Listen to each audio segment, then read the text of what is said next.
And that's what it looks like when it's all finished. Then usually we have it over rice. Hi, today I would like to share with you my favorite butter chicken recipe, which is really simple and easy. 7 things that I usually do in the morning which helps the rest of my day go better. A parenting tip and some ideas for the school holidays. One of my favorite movies and also a few other tips and thoughts. But before I do, I would like to say a few things. Because in this video you'll see a bit of my house. And I do want to make it clear that I don't actually care what anybody else's house look like, because I live in my house. I care what my house looks like because I have to manage it and look after it and keep it clean and tidy. So I don't look at anybody else's house and, you know, judge them for what their house looks like. I only care about what my house looks like because I'm the one who lives in it and has to look after it. But in saying that, I do care about other mothers or other people. I know how overwhelming it can be to look after your house. There are many times that I feel like I'm always behind and I can't keep up, and I don't want to have people come because my house is too messy. I know what it likes to feel overwhelmed and always behind. So the reason I share these things is to try to help somebody else who might feel like I've sometimes felt. And also we are all different, so these tips that I share may look completely different for everybody. For me, I like my house really simple and easy to clean and tidy. I don't have much of an imagination and I'm not a good decorator, so my house is very plain and simple. And for me, that's the way I like it. But for you, you might be a very creative person, you might love lots of decorations, and I like how other people have their houses, even though it's not the way I like to have mine. Okay, so we're all different and we all have different tastes and we're all good at doing different things. So there's 2 things I would just like to say. So I don't look at other people's house and compare them to my house. I love the way other people have their houses, but I'm not good at keeping my house like that. I would also like to share a Bible verse which is really helpful to me, and it's encouraging and it's also a good reminder. It says, it's Ecclesiastes 3 verse 1. To everything there is a season and a time to every purpose under the heaven. And life has seasons. Right now in New Zealand we are in autumn. All the trees are changing colour, all the leaves, and it's very pretty. In other parts of the world it is probably spring. And in our own lives we all have different seasons. We might have times of being single, times of getting married, times of having babies, times having our homeschooling or our children going off to school. So we all have different seasons, and it's easy to look at other people and their different seasons and compare and think, oh, you know, we're not as good as them because we're not doing what they're doing. But we have to accept the season that we're in right now. Right now, my youngest one is, she's 5 and she's just started school. So I'm in a different season. I have no children at home 4 days of the week. She's still home 1 day of the week. So it's different than what it has looked like. I've had seasons of being in hospital. Our youngest one was very sick her first year. We had months of being in hospital, and then months of being so busy taking her to her appointments and doing therapy and having people coming and going. So in different seasons you can't do certain things. Other seasons you can do different things. I've had seasons of being very low in iron and being so dizzy that I can't even water the garden without getting dizzy. And I've had seasons of miscarriages and seasons of being pregnant, or I've hardly any energy to do everything. So yeah, it's good to remember that to everything there is a season and a time to every purpose under the heaven. So when you watch my videos, just remember that you might not be able to do the things that I can do right now, and there have been times that I can't do those things either. But whatever the season you're in, there is beauty. Just like right now, the leaves are beautiful. And yeah, each season has different beauty. And we should make the most of whatever season we're in. I'm going to show you how to make my favourite butter chicken recipe. It's really easy and simple. This is what you need. You need around 2 tins of tomato and herb Watties pasta sauce. I have no idea if you can buy Watties tins in other countries or not, but in New Zealand you can get them, and 1 tin of coconut cream. I like to get the better quality one because some of the cheaper ones are just like water, or it's good if you get like cream. And usually I buy these when they're on special and just get a couple of them whenever they're on special. And some crushed garlic, or garlic and onion, And curry, I probably put in about 1 teaspoon. And then chicken, I usually use chicken breast, and I'll probably only use half of this, so 1.5 chicken breasts. But you can use shredded chicken as well, and you can put in as much chicken as you want. I usually just put in half of that amount though. So you cut up the chicken and the onion and start cooking it in some oil, and I put the curry and the garlic in already. One of my sisters actually gave me this recipe. She came to our house once and wanted to cook us dinner, and she made us this, and I liked it so much that I've been using it ever since. And it's just a basic recipe, like a basic, I don't know, kind of sauce recipe. You can put other things in it, like I'm going to put in a tin of corn and some red lentils, so you can stick pretty much any vegetable on it. And you can also use it for other things, like I once used this sauce to make a chicken lasagna, and you can use it to make pizza. It's just a really nice kind of creamy pasta sauce. When my sister made it, she only put in 1.5 tins, but usually I just do 2 because otherwise you're stuck with half a tin that you need to remember to use. Then you tip in the pasta sauce and the coconut cream and mix it all together, and then let it simmer for, I don't know how long, 5-10 minutes till it looks done. You can put turmeric in too if you want it more yellow.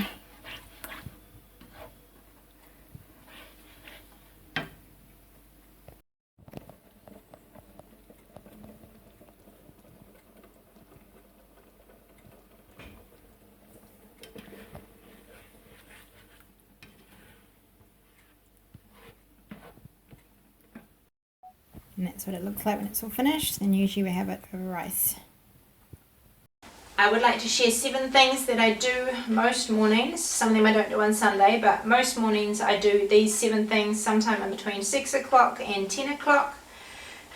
And these things help make the rest of the day go smoother. I like to show you the before and afterwards. I show you the before because usually I don't video until everything's all tidy and cleaned up, but I'm showing you what it is actually like before I do those things, and I show you afterwards to show what a difference it does make when you do those things. So the first one is to have a quiet time. So usually I set my alarm about 6 o'clock. This is when, on days that the kids have to go to school, I set my alarm at 6, and I have just about half an hour to have a cup of coffee and have some quiet time with God. So for me right now, that is easy to do. All my children sleep well through the night. I don't have babies that wake up in the night or that I have to wake up to in the morning to feed. So right now it's easy for me to get up a little bit early and have some quiet time. But I know that for some of you, you may be having babies, or you may be in a season where it just doesn't work to have that quiet time. And I know how frustrating it can be. I know there are times that I've gotten up early to read my Bible, and instead I've had to change dirty nappies. Or I remember another time that I set my alarm to get up early and my child woke up a whole hour before the alarm. And that can be really frustrating and be a really bad start to your day. So yeah, it is important to have time with God, but sometimes you've got to be creative and just find whatever way you can actually do it. And also if you are in that season of life, I find the daily light really helpful. It's got a morning reading and a night reading, and it's just Bible verses, but it's different Bible verses that are all put together that bring across a theme. And that can be really helpful if you only have a few minutes, or if you don't have a whole lot of quiet time. It can be something very easy to read that you can think about for the day. And also, I also find it helpful to have like a journal, to write down a verse or write some things down. It can help you think about it more and remember it. So number 2 is to get dressed and do my hair. I don't feel like doing any housework or anything when I'm in my pajamas, and so if I get dressed when I get up and get my hair done, then I feel more ready to get the jobs done and get on with my day. This may sound silly, but I feel nicer when I get dressed if my clothes come off hangers rather than off the floor or on other furniture. So I think it makes you feel nicer if your clothes have been hung up, not kind of all around the room. And number 3 is to put a load of washing on. Usually every morning, pretty soon after I get up, I put a load of washing on. Sometimes I need to do more than one load, but I just about always try to do at least one load. And if you get it on at the beginning of the day, then it gets finished and then you can hang it out.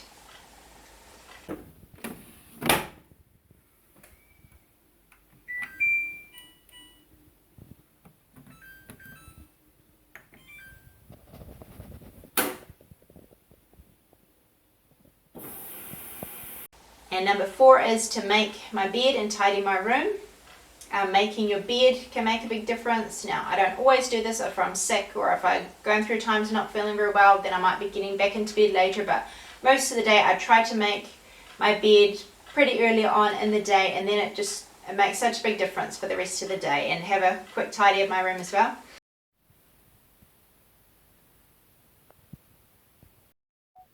And afterwards, much better. And number 5 is after breakfast to get all the dishes done and the kitchen cleaned up. When the kids are at home, they help with this, but when they're at school, then I do that after I've dropped them off at school. But it makes such a big difference when everything's all cleaned up and put away. So when the children are at home, they help do the dishes on the weekends and in the holidays, but now they're at school, so I am going to do them. So this is what it looks like now, much better. I try to keep the benches as clear as possible when I'm not in the middle of making stuff or doing things. For me, I get stressed easily. So if there's, things all over the windowsill and all over the benches, that makes me feel stressed really easily. So keeping the benches clear helps me not to feel stressed. And to be able to do that, I need to keep the cupboards uncluttered so that I have space to put things away. And number 6 is to just have a quick tidy of the house, to just have a quick look around and straighten things up and just have a quick tidy.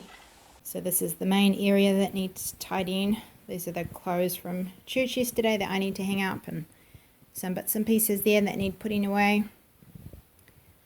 And a book there and some towels, things there. One tip that I find really handy for the lounge, because you can see the lounge is pretty much tidy already, is to not keep toys in the lounge. I used to keep a lot of toys in the lounge and I was always retidying it and trying really hard to keep it tidy. For me, keeping toys in the bedroom instead of the lounge makes a huge difference. Our lounge is usually very easy to tidy and it stays pretty tidy most of the time. We do bring toys in sometimes for the kids, but then when it's time to tidy up, it's just a matter of scooping their toys back in the box and taking them back to the bedroom. So for me, that's really helpful. I know that doesn't work for everybody, but it can work even if your house is small. Like our bedrooms are pretty small, but we mostly keep things under the beds, and that works pretty well. The bathroom is another place that I need to tidy up as well. So this is what it looks like now. All tidy. The children are responsible for their own rooms, so they mostly keep that tidy themselves. I do help with Lydia's stuff, and if their room gets really overwhelming, then I do help them to get it back in order again. But I'm not going to show you their rooms because they need to do that themselves, which I've mostly done. And the bathroom is done. When the kids are home, there's usually much more mess around, but then they help tidy things up too. And number 7 is to get some meat out for dinner. Now that depends whether I need to get meat out or not. Sometimes there's already something in the fridge that I'm going to use. But if I need to get meat out, I try to do it in the morning so that it's defrosted by the time I cook it. I actually got this out last night because I wanted to get it defrosted so that I could show you how I make butter chicken. So if I need to get meat out, I often get it out in the morning. But sometimes there's already leftovers and I don't need to get more meat out. So those are 7 things that help me. If I don't do them in the morning, sometimes they just don't end up getting done. But if you get them done early on in the day, then it's all done for the rest of the day. One of my favourite videos is one that I found, a few years ago. And it's called Paper Dream, and it's on YouTube, and it's just about 45 minutes, I think. It's about a lady who's just got married, and from the time she was a child, her whole dream in life was to be a mum. But when she does get married, she can't have children. And if you can't have children, you might find it too painful to watch or it could be really helpful. So although I don't have the same problems she did, I can still relate to it because we all have dreams that don't always turn out the way that we think. And, you know, she learns to trust God in her really hard thing of not being able to have children. She hits really rock bottom and she starts to doubt God's goodness, but she learns to trust God through it all. And that's what I really love about it. But I'll show you a little bit of it. Someday I'm going to get married. I'm going to have lots and lots of kids. And we'll all be happy. And that's what I want to be. Thank you. That was the dream. And I never imagined it happening otherwise. But it did. Thanks. How were they? They were great. We had a tea party with real water and we made cupcakes. Oh, I could tell. Well, we don't want to make you guys late. Yeah, we gotta go.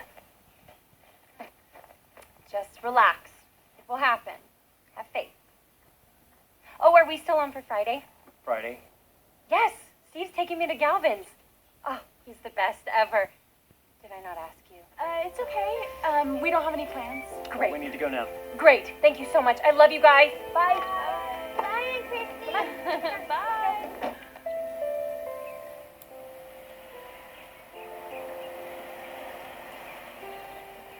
I've heard people say that insanity is doing the same thing again and again, expecting different results. But once you've tried everything,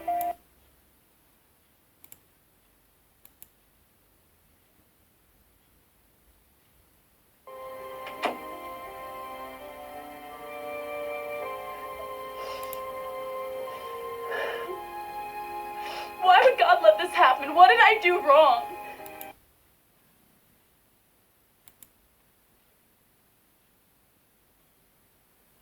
Can I still draw him in my pictures? always. I really miss him. I know. You know, sometimes life doesn't work out the way we pictured it. So we have to give our picture over to God and let him draw us a new one. How are you gonna draw something good? Because God is good. One of my parenting tips that I learnt one time, me and my husband did a parenting course with two other couples from our church, and it was during the time that I was pregnant with Lydia, our last one. And one tip that I remember is to be proactive with your children. So that means instead of just correcting them or dealing with their bad behavior when it happens, is to try to be proactive and to prevent that from happening. So say for example, if you were going to a supermarket with your children, instead of just dealing with the bad behavior when it happens in the shop, you can remind them in the car of how you want them to act. So to be proactive and prepare them for how you want them to act. And I think it's also important to tell them the way you do want them to act rather than telling them what they shouldn't be doing. So if your focus is on what they should be doing, then that will be fresh in their minds. And because I was pregnant at the time, I was going to my midwife and I thought I will try out this tip, because when it was time to go at the midwife, I would tell the children to tidy up the toys and they would just ignore me and I would have to tidy them all up, and I found that quite annoying. So on this one day I thought I would try out this tip, and I said to them in the car before we got there, when I tell you that it's time to go and I tell you to pick up the toys, you need to say yes mummy and quickly pick them up. So anyway, when it was time to go, I said to them, okay, it's time to tidy up the toys now, it's time to go. And in a loud voice, the two oldest ones chorused, yes mummy, and they quickly picked up all the toys. And my midwife was watching them with mouth open. She was so amazed, not knowing that I was just as amazed. So it can make a huge difference. Another way I've applied this is to, like if we're going to the swimming pools, I can't stand it when it's time to go and nobody gets out of the pool and you got to sit around and wait for them. So before we get to the pools, I say, you know, when it's time to go, you need to straight away get out. And so that has it fresh in their minds that they need to listen, and you can always tell them a consequence if they don't listen. And along with that, holidays are one thing that you can be proactive about, and I like to come up with a list of things before the school holidays so that you have some ideas in your mind for the holidays. And we have 1 more week of school here in New Zealand, and then it's 2 weeks holidays. So I've been writing a list of things that we can do. Now usually when I write a list of things, you only end up doing a few of them, but it's good to have a list just to go back to, especially if you're, you know, some days are long and you don't know what to do with the kids. So I'm going to share with you some of my ideas, and maybe it will give you some ideas as well. One of them is have a picnic at the park. If it's good weather, we might be able to do something at the park, have a picnic. The second one, I asked my children to write down some ideas, and this was one that I was very pleased Hannah, our oldest daughter, thought of, because I think it's really important with our children to not just think of things that we can do together to have fun, but to think about other people too. So to think of, you know, 1 or 2 things you can actually do to help somebody else. And Hannah wrote down cook something for someone. So that's something we can do for somebody else, and it's also doing something fun ourselves as well by cooking. But our parents, or my parents, taught us, especially by example, to not only think of ourselves but to think about other people too. So like for example at Christmas, we always have a very nice family time at Christmas, but usually the whole week before Christmas my parents go to rest homes and bring an Easter service to the people at the rest homes, and for them that's one way of thinking about other people and not just about themselves. Okay, another one is to roast marshmallows by the fire. It's autumn here at the moment, so there might be some days where it's cold enough for a fire, so maybe we can roast marshmallows. And these are also low cost activities. Most of these don't cost much or any money. Another one is to make pizzas for lunch. That can be a really fun activity to do with your children. We have a school over the road from our house, which is really nice, so sometimes we can go over there and it's not going far away, but it's also somewhere else to be, and it's got really nice grounds and playgrounds for the children. Another fun thing to do is if you have a straw, you give all the kids a straw and then give them like a bowl of water with some dishwashing liquid in it, and they can blow really big bubbles, which is quite fun. Another idea, which is along the lines of thinking about other people, is to invite a family or somebody else, maybe somebody who's lonely or who would enjoy some company, and invite them around to spend some time with them. Another idea is to be creative with pastry. The other day, which I will show on this video, we made some apple puffs with pastry, and they're really fun to make, and I was thinking, you know, there's a lot of things you could do with pastry, so I'm thinking of giving the children a bit of pastry each and letting them design their own thing, like with jam or chocolate spread, or see what they can come up with. Another idea is to play board games or card games. Another idea is to learn a new song. Another idea is to plant some flowers in the garden together. Also thought about maybe letting the children make dinner, so maybe, you know, one can do the meat and one can cook the veggies or something like that. Play-Doh is another idea. Icing biscuits. Read a chapter book together, like reading a chapter every day. And these are ones that don't take so much energy, because there are some days where you just want to do things that don't take a lot of energy. And one is to look at photo albums together, and another one is to watch videos of when our kids were little, or when your kids were little, to go back on the computer and find them and to watch them, because we don't watch them very often. So those are some of my ideas of things we might do in the holidays, and if you have any good ideas to share, I would love to hear them. One way we save money is to use up what people give us, and somebody gave us this big box of apples, so we're going to see what we can make with them.